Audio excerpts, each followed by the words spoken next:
Emily, oh, Kevin. While playing with my nephew in the park, I unexpectedly ran into my former boss, who had abruptly left the company 3 years ago after taking 2 weeks of paid leave. She disappeared without giving any reason. Now, standing beside my former boss was a girl who looked about kindergarten age. Back then, I thought she had left to live a happy married life. I'm Kevin, 27 years old. After graduating from college, I joined a small and medium-sized business. I felt I could manage somehow, but once I entered the workforce, I realized how sheltered I had been as a student. Even as a new employee, I understood the importance of initiative and proactivity. However, being shy and reserved by nature, I found it hard to step forward. My colleagues who joined the company at the same time as me were more outgoing and quickly bonded with seniors and supervisors. Meanwhile, I struggled to ask questions, even when I didn't understand something, and just followed along, unsure if I was doing things right. At that time, a senior colleague approached me and asked, "How's your work going?" It was Emily, a senior by 3 years. She was strikingly beautiful, and I became so nervous in her presence that I acted awkwardly. In front of this senior I admired, I fumbled my words while explaining the status of my work. "I should have paid more attention to help you," she said, even though it was my fault for not seeking guidance. Emily immediately offered her support. From then on, she would notice whenever I was struggling and would come to help. At company parties when I wasn't sure where to sit, she'd invite me to join her. Other co-workers and bosses would just say, "He's a quiet guy," and that was about it. But Emily, without teasing, always encouraged me, saying, "Ask anything, and it's okay to make mistakes." Emily was promoted to a supervisor at 28, following the retirement of our department head, Michael. Everyone moved up in rank. Her constant smile, friendly approach, quick thinking, and sense of responsibility made her the obvious choice for the promotion. Even as a supervisor, Emily continued to support her subordinates, including me, and was a kind and reliable presence. She never said anything to diminish our motivation. Thanks to her, I began to gain confidence and show more initiative. I even started to notice myself becoming more proactive. I was initially reserved, but gradually I developed the ability to speak up and take action, making work more enjoyable. However, 5 years after joining the company, Emily suddenly took a day off. She had never missed work due to illness before. I thought it was unusual, but when I asked Michael about her absence, he only said, "She's feeling a bit unwell," without providing any details or knowing when she would return. She might take a break for a while, I heard from Michael, but even after a week, Emily didn't come to work. Another week passed. One day during the morning assembly, it was announced that Emily had resigned.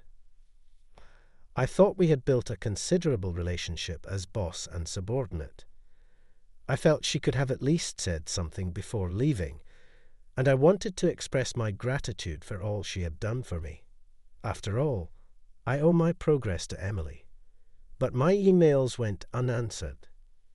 I even tried calling her personally once, only to hear an announcement that it was official. I never managed to get in touch with Emily again. 3 years passed, and I turned 30. I continued to enjoy my work and a fulfilling life. During that year's holiday season, my sister, who had moved to Alaska, returned home for the first time in years, and we planned a family gathering. It had been years since I last saw my niece and nephew. For the first half of the holiday, we went sightseeing and had a barbecue in our backyard. For the second half, we decided to relax at home. But my energetic niece and nephew couldn't sit still and wanted to play. So, along with my sister's family, I decided to go to the large park near our home. Arriving at the park, My nephew excitedly pulled me toward the big slide. As the slide came into view, his excitement peaked, and he let go of my hand, running ahead. As this was happening, I called out to the kids, "Let's take turns, okay?" But at the bottom of the slide stairs, there was a bit of a scuffle between my nephew and a girl about kindergarten age over who would go first. Seeing this, I hurried over to my nephew. The girl's mother also hurried over, and we both apologized, saying, "I'm sorry," to each other. Then, when I looked up, Emily, "Oh, Kevin," she responded. I was truly surprised. It was Emily, right there in front of me. For a moment, it felt like time had stopped. With the kids needing attention, our greetings were brief. Soon, my nephew got bored of the slide and started playing in the sandbox with my niece and the girl Emily had brought. My sister and her husband kindly offered to watch the kids, allowing Emily and me to talk on a nearby bench. The girl I thought was Emily's daughter turned out to be her niece. Emily had thought my nephew was my son. We both laughed at our mutual misunderstanding. Looks like we're both still single, I thought. She was your daughter because she resembles you. Seeing Emily smile again after so long brought back memories. But it's good to see you're doing well. After a brief pause, I naturally spoke. I left the company suddenly back then, Emily said with a hint of sadness in her smile. I wondered why she had left so abruptly. I wanted to ask the reason I never got to hear back then. But seeing Emily's sad face, I thought better of it and held back. Emily, watching her niece, seemed deep in thought. Then she revealed, actually, Olivia's mom, my sister, passed away right after giving birth to her. Emily shared her story with a sorrowful expression. Her sister, a single mother, had complications during childbirth and tragically passed away. Shocked by this news, Emily took a leave from work. Overwhelmed by shock, she couldn't bring herself to say, "My sister has passed away," and instead took paid leave from the company. Even after her sister's funeral, the grief of losing her sister wasn't something that could easily fade away. So, she took another week off, citing poor health. The loss of her close sister was devastating, and her parents were equally shattered. Worried about leaving her grieving parents, Emily decided to resign. On her last day of leave, Emily's family home was far from the company. She felt she had no other choice but to resign. Hearing this for the first time, I was at a loss for words. Eventually, it was decided that Olivia would be raised by her grandparents. However, Emily was determined to take her sister's place. After discussions, they agreed to raise Olivia together as a family of 3. To make child rearing easier, they moved from the city to this more rural area. Coincidentally, it was near my parents' home.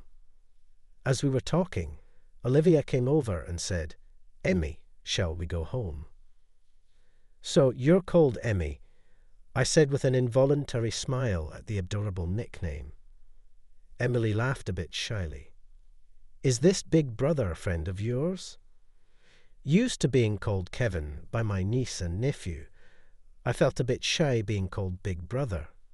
"Yes, I'm a friend of Emmy." Emily seemed a bit embarrassed as I used her nickname. Thanks to Olivia, the mood lightened, softening the earlier sadness. "This inbox was fun. See you again, bye-bye." Emmy cheerfully called out to my niece and nephew, waving with a smile. Then she started to leave, holding Emily's hand. "Emily, can I ask for your contact information?" Not wanting to part ways just yet, I hastily called out to Emily. It turned out to be the right decision to ask for her contact at that moment. Although Emily's number was still in my phone, she had changed her phone number. If I had just thought to send an email later, I might never have met Emily again. Emily gladly gave me her contact information. "See you later," I said, waving to Olivia as our reunion for the day came to an end. Even though I exchanged contacts with Emily, I struggled with what to write. Glad to have met you today seemed too straightforward, and it was fun playing together didn't quite fit. I could easily write business emails, but finding the right words for this was tough. I kept looking at and turning away from my phone. Noticing this, my sister teasingly asked, "Is it about that former boss you met today?"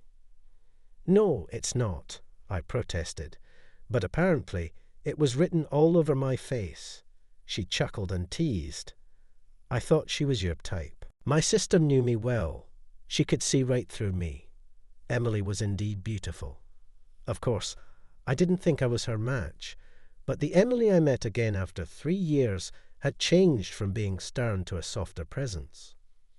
On the last day of the holiday, I went to the airport to see off my sister's family.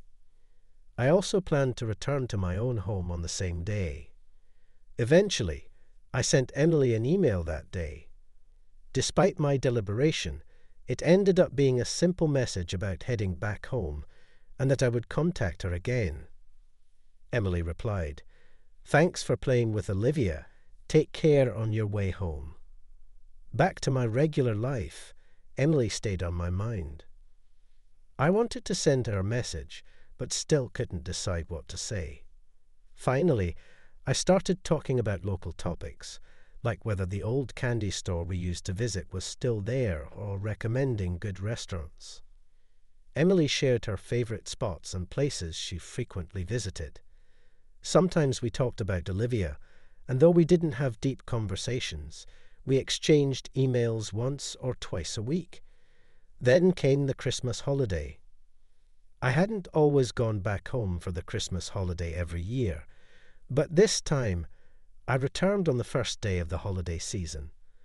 Though it might seem disrespectful to the ancestors, my real reason for going home was the desire to see Emily and Olivia. "Hi, Kev."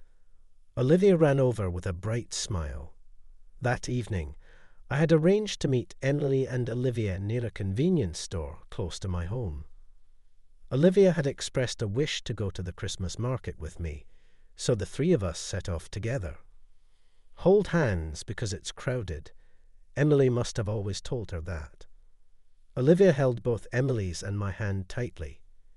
It was only my second time meeting Olivia, but she was incredibly friendly and adorable, skipping between Emily and me. I'm so looking forward to the Christmas market, the market I used to go to every year as a child.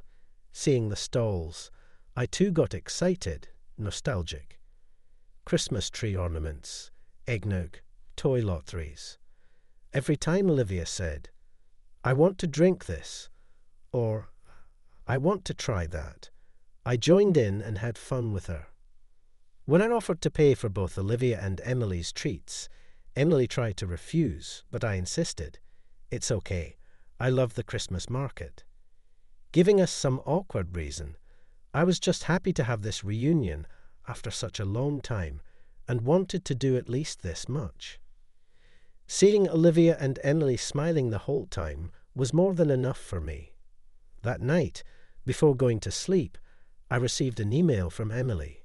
In the email, she shared how Olivia kept talking about all the fun and happy moments of the day until she fell asleep, smiling, and saying she wanted to play again with me the next day.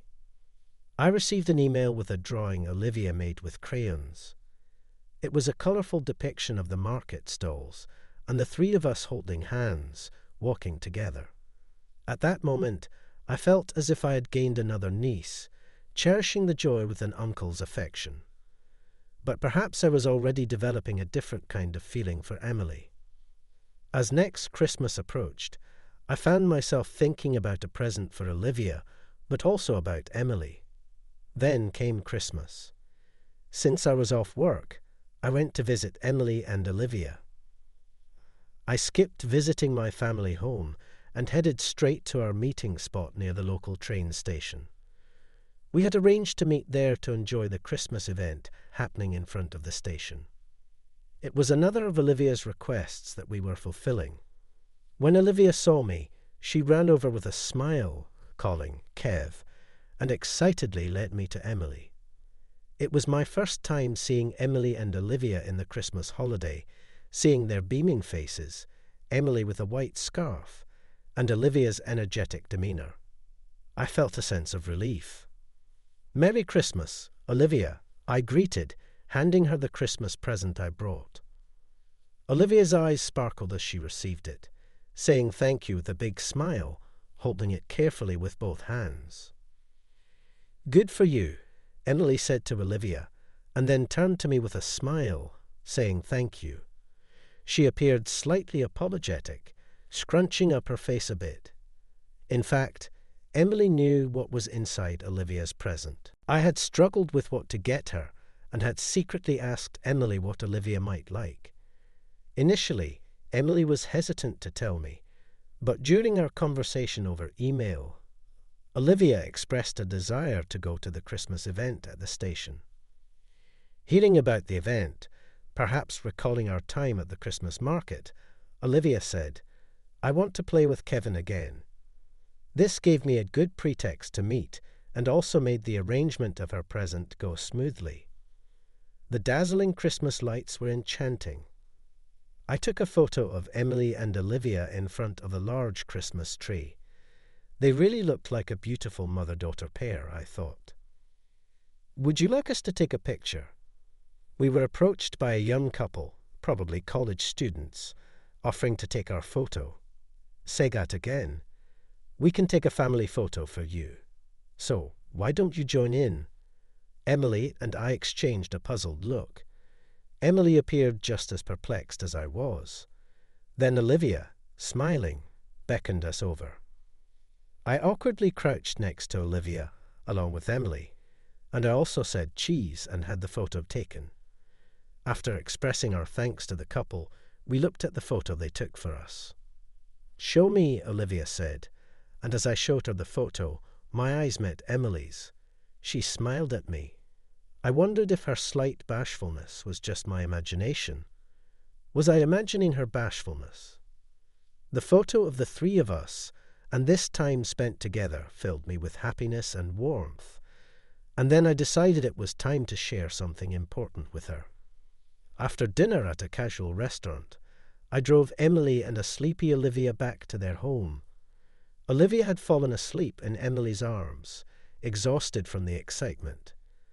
When we arrived at the house, Emily quietly came out from the entrance. She mentioned that her mother had noticed and had taken over putting Olivia to bed. We sat on a bench in a small park across from Emily's house, and I took a moment to gather my thoughts. I pulled a small package from my bag and handed it to Emily as her Christmas present. "For me?" she exclaimed in surprise and delight. "Can I open it?" she asked. As I said yes, Emily carefully opened the small package. "It's beautiful," she said. The present was a necklace with a small diamond, a gift for Emily. It was a simple design, but I had carefully chosen it, thinking it would suit Emily. She looked at the necklace with delight, but her expression also carried a hint of confusion. "Emily, I know you're doing your best as Olivia's mom, but can I be by her side too?" I asked, expressing my feelings that I had been contemplating for a long time. Emily looked at me with surprise, then with a serious gaze, her eyes gradually filling with tears. She looked down, biting her lip and gazing off into the distance, seemingly lost in thought. From her profile, she appeared to be deep in thought. After a while, she spoke. "I'm sorry and thank you. I'm really happy to know how you feel, Kevin. To be honest, I'm drawn to you too. You've been kind to both Olivia and me, and our email exchanges have been a comforting part of my day. I've been grateful to have you in our lives, but I want to raise Olivia properly. I may not be her real mother, but I intend to be by her side as if I were. So I can't reciprocate your feelings. I'm sorry, but thank you." Emily tried to end the conversation there, But I wasn't speaking out of a half-hearted sentiment. I believed I understood how much Emily cherished Olivia from our regular email exchanges. Even though we had only reunited less than a year ago, I knew that even if marriage was in our future, becoming a parent to someone requires a significant commitment. Regardless of whether Emily, Olivia, and I would have that kind of relationship in the future, my desire to support their happiness was genuine. I conveyed my feelings straightforwardly to Emily. Even if it's not as a lover, I still want to be there for you and Olivia. I might be younger and less reliable, but I want to be on your side. That's all. After I spoke, Emily, with tears streaming down her face, nodded and said thank you. After that, we had dinner at a diner and became close enough to meet several times a year. The three of us, Emily, Olivia, and myself. After that, we continued to meet several times a year, with me visiting Emily and Olivia more often. Amy's wish to ride planes led to them visiting my area for sightseeing. When Olivia was about to start elementary school, we went shopping together for her backpack. We bought some light meals from a store and decided to have lunch in a park with a playground. While eating sandwiches and enjoying the moment, Olivia suddenly said, "Kevin, Emmy, are you not going to get married by this time?" Olivia had totally been used to calling me Kev. "I wonder where she picked that up from," I said, surprised by her sudden question. Emily and I both choked on our food. "Why do you think that, Olivia?" I asked, trying to stay calm. "Because, Kev, you like Amy, right?" Olivia, with her cheeks full of sandwich, giggled and looked at Emily and me, saying, "I knew it." At that moment, we both laughed along with her, but I noticed a slight change in Emily's feelings. My own feelings had also grown stronger since that time. On another day, I formally proposed to Emily. Yes, she replied with a beaming smile and no hesitation. Thanks to Amy's words, we were able to move forward. I like to think that she was the little link that brought us together. Olivia entered elementary school, and I became her father. To be closer to our families, I made a significant decision to change jobs and move back to my hometown. We rented an apartment near both our parents' homes and started living together as a family. Now we are raising Olivia together with both sets of grandparents. I'm committed to protecting her pure and honest smile, as well as Emily's for years to come.